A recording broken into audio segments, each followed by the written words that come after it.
कब्रिस्तान में एक अकेली औरत अपने हाथ में बकरे का सर और एक गुड़िया पकड़कर क्या करने वाली थी।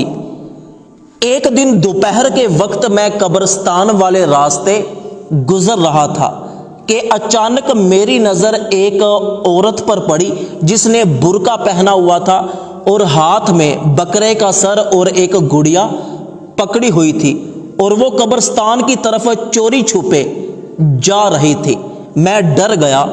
मैं फौरन एक दरख्त के पीछे छुप कर बैठ गया ताकि देख सकूं कि ये औरत क्या करने वाली है। मैंने देखा कि वो औरत एक कब्र के ऊपर बैठ गई है और उसने बकरे का सर और वो गुड़िया उस कब्र के ऊपर रख दी है और फिर उसने जोर जोर से वहां पर कोई कलाम पढ़ना शुरू कर दिया। मैं उस औरत को इसी हालत में काफी देर तक देखता रहा। काफी देर उस औरत ने कलमा कलाम पढ़ने के बाद वो बकरे का सर और गुड़िया पकड़ी और कब्र के करीब ही एक जगह कुदाल पकड़कर उसने जो भी उसके हाथ में चीजें थी, बकरे का सर, गुड़िया वगैरह, उसने वहां पर वो चीजें दफन करना शुरू कर दी। मैंने बड़ी हिम्मत करके उस औरत को दूर से आवाज दी और उस औरत की तरफ दौड़ पड़ा तो वो औरत मेरी आवाज सुन के तेजी के साथ आगे आगे दौड़ गई। तो जिस जगह वो औरत बैठी हुई थी मैं फौरन वहां पे गया।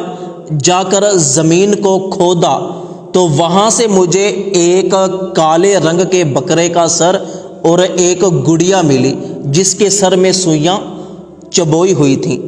मैंने वो बकरे का सर और गुड़िया एक शॉपर में डाल ली और वहां से वो चीजें लेकर चल पड़ा।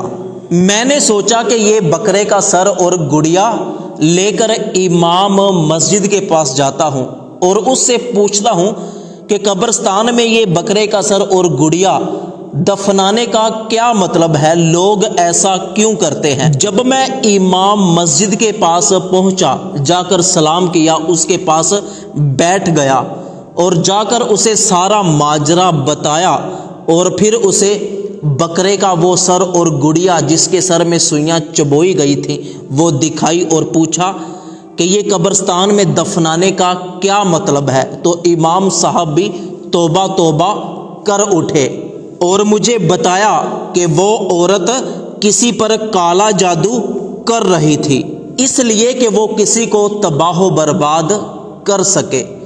नबी करीम सल्लल्लाहु अलैहि वसल्लम ने इरशाद फरमाया कि काला जादू करने वाला और करवाने वाला दोनों मुशरिक हो जाते हैं, दायरा इस्लाम से निकल जाते हैं। अल्लाह पाक से दुआ है कि अल्लाह पाक मेरी और आपकी काले जादू और इसके असरात से हिफाजत फरमाए। अल्लाह पाक तमाम मुसलमानों को इस शैतानी काम से बचने की तौफीक अता फरमाए।